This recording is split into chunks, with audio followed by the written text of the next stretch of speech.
Andalusian Spanish to Go by Spanish with Antonio.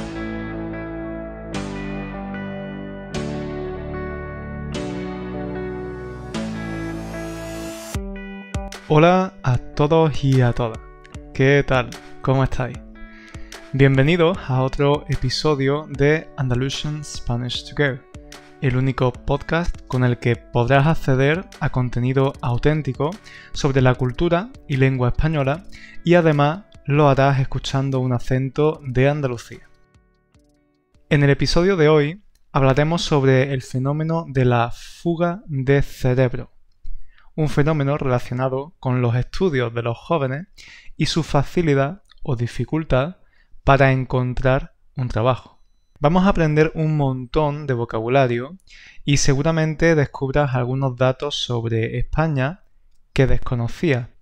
Así que quédate escuchando este episodio. Como ya anuncié en el último episodio, a partir de ahora saldrá un episodio cada 2 semanas y no cada semana.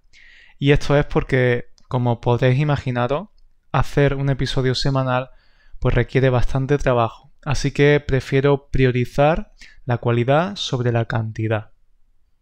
Aún así, no os preocupéis porque en las semanas que no haya subido el episodio del podcast, por ejemplo la semana pasada, pues tendréis un nuevo episodio de YouTube. Así que una semana habrá vídeo de YouTube y otra habrá podcast. De esta forma podréis seguir aprendiendo español toda la semana. Y por otro lado, si queréis tener acceso a contenido exclusivo, pues siempre recordad que podéis haceros miembro de algunas de las membresías de mi Patreon. Allí, en el club privado de Spanish with Antonio, encontraréis las transcripciones de los episodios, listas de vocabulario y muchos otros recursos para mejorar vuestro español. Pero empecemos a hablar sobre el tema que nos ocupa hoy. En teoría, cuando empezamos nuestra educación de nivel superior, es decir, cuando vamos a la universidad, entramos con la idea de pasar unos años estudiando para seguidamente, una vez que ya tenemos nuestro título en mano, buscar y encontrar un trabajo relacionado con los estudios que hemos hecho. A diferencia de lo que pasa en otros países de Europa, en España las carreras universitarias o grados universitarios tienen una duración de 4 años y no de 3. De este modo, lo normal para un estudiante universitario español es pasar mínimo 4 años en la universidad. Sin embargo, ya hace bastantes años que tener solamente un grado en historia, en fisioterapia o en derecho no es suficiente a la hora de conseguir un empleo. Especializarse haciendo un máster, que en España suele durar solo un año, cuando terminas la carrera se ha convertido en la norma, en lo que hace todo el mundo. Así que si hacemos cálculo, teniendo en cuenta que la gente comienza a estudiar a los 18 años, luego pasa un mínimo de 4 años estudiando el grado y después un año especializándose en alguna disciplina con el máster, pues el joven español promedio debería terminar sus estudios y comenzar su vida laboral a los 23 años. E imagino que esto no es demasiado diferente de lo que pasa en otros países occidentales. Sin embargo, esta trayectoria educativa fue concebida o ideada hace ya bastantes años y hoy en día cada vez es más difícil de seguir. Para las generaciones anteriores era mucho más probable que este modelo se cumpliera.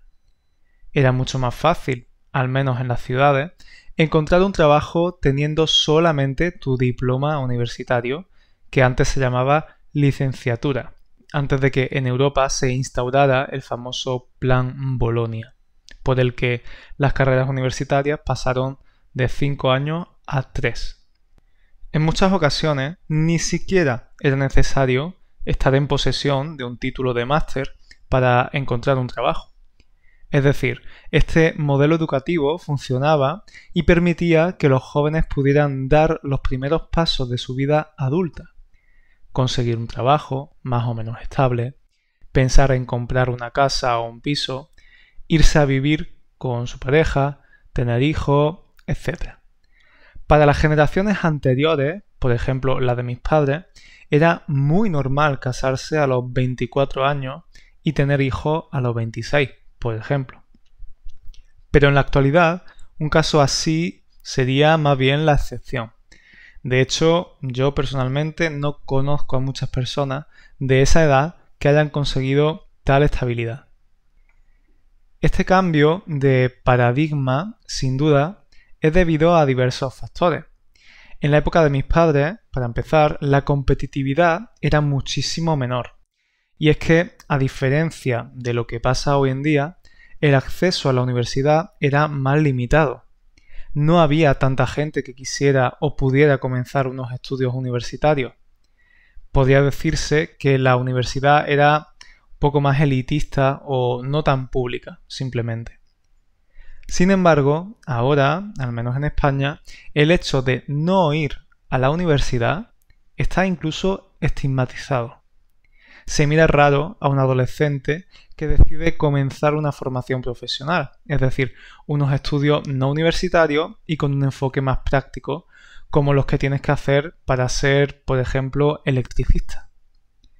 Y seguramente los padres de ese joven que quiere ser electricista le presionarán para que vaya a la universidad, que supuestamente, entre comillas, es la mejor opción. El resultado de esta tendencia a cursar estudios superiores hace que cada vez haya más gente especializada en marketing, más enfermeros, más profesores o más físicos, más profesionales, a fin de cuentas, lo cual hace que el mercado esté cada vez más saturado. Pero la guinda de este pastel se puso con un acontecimiento que tuvo lugar alrededor de 2008 y que tuvo una repercusión mundial: la crisis financiera de 2008. Como en todo el mundo, en España también explotó la llamada burbuja inmobiliaria. La burbuja inmobiliaria es simplemente un aumento desproporcionado en el precio de la vivienda, de los apartamentos, los pisos, las casas. Este fenómeno de especulación, junto con el déficit público del país y otros muchos factores, hicieron que años después de la explosión de la crisis, España llegara a alcanzar el 26% de desempleo en su población activa, es decir, de personas que no están trabajando. Un récord histórico para la España democrática. Durante los años posteriores a 2008, encontrar trabajo se convirtió en toda una odisea. Por ejemplo, pongámonos en la piel de una chica llamada Sara, que después de varios años y mucho esfuerzo, pues terminó sus estudios en arquitectura en 2009. Sin embargo, cuando Sara intentó buscar trabajo, se dio cuenta de que las empresas pues ni siquiera publicaban ofertas de trabajo sencillamente porque no tenían trabajo que ofrecer. A estas generaciones, como Sara, de estudiantes que justamente terminaron sus estudios durante esos años, no les quedó otra opción que la de emigrar o intentar conseguir trabajo en un país extranjero. A este fenómeno migratorio de jóvenes formados lo llamamos fuga de cerebros. Fuga viene del verbo fugarse y significa escapar, huir de algo. Como podréis imaginar, esta tendencia no es precisamente beneficiosa para la economía de un país. En España, aunque hay que pagar cierta cantidad de dinero o una tasa para estudiar, la gran parte de las universidades es pública. Es decir, el Estado invierte muchísimo capital en la formación y profesionalización de sus jóvenes. Unos jóvenes que deberían convertirse en los futuros trabajadores del país y que, pagando sus impuestos luego, pues devolverán poco a poco lo que el gobierno ha pagado para su formación. Sin embargo, si después de que el Estado haya invertido en estos jóvenes, ellos no tienen otra opción que la de irse al extranjero, y además en la mayoría de las ocasiones muy a su pesar, pues el Estado está perdiendo dinero, lo está echando en un saco roto. Ya ha pasado más de una década desde esa explosión de la burbuja inmobiliaria de 2008 y, aunque sí que es cierto que la economía se ha recuperado un poco, la tendencia de la fuga de cerebro está más de actualidad que nunca.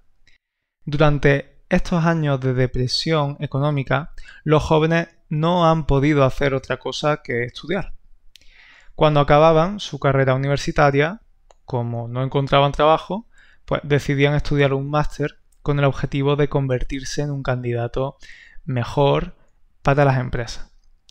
Pero cuando terminaban ese máster, muchos se percataban de que el único trabajo que encontraban era de camarero, de dependiente en una tienda de ropa o de repartidor para una empresa de mensajería. ¿Y qué hacían entonces? ¿Qué hace un arquitecto, un biólogo en una tienda de ropa? Pues claro, pensaban, bueno, si no encuentro trabajo de lo mío, haré otro máster o estudiaré otro grado. Los jóvenes de la última década son posiblemente los jóvenes más formados que haya tenido España. Y sin embargo, a pesar de su gran formación, siguen teniendo dificultades para encontrar un trabajo que sea fuera del sector servicios, que es el sector pues más importante en la economía española. Según el periódico Expansión, a julio de 2021 la tasa de desempleo entre los jóvenes menores de 25 años es del 35,1%, mientras que la media de Europa es del 17%, una diferencia considerable. Personalmente conozco a muchas personas, a muchos cerebros que están en esa situación. Son jóvenes con muy buena formación, algunos de ellos incluso, pues eso, tienen 2 másters y un montón de títulos y no encuentran trabajo o no se sienten valorados en el trabajo que tienen porque no les corresponde, a lo mejor están trabajando de camareros y por eso pues se plantean mudarse al extranjero y probar suerte allí. La solución para este problema es compleja, pero en mi opinión, muy inexperta por otra parte, la solución pasa por el desarrollo de algunos sectores económicos, como el tecnológico o el sector ecológico. Sectores que están en crecimiento y que luego van a permitir que estos estudiantes que tienen tanta formación puedan trabajar cuando terminen sus estudios. Y llegamos al final de este episodio. Estoy seguro de que a muchos de vosotros os ha sorprendido algunos de los datos que os he mencionado. Es un tema importante porque está totalmente de actualidad y desafortunadamente es uno de los temas de conversación más recurrentes en una reunión de amigos jóvenes, porque hay muchos jóvenes en esta situación. Yo tengo a bastantes amigos en esta situación.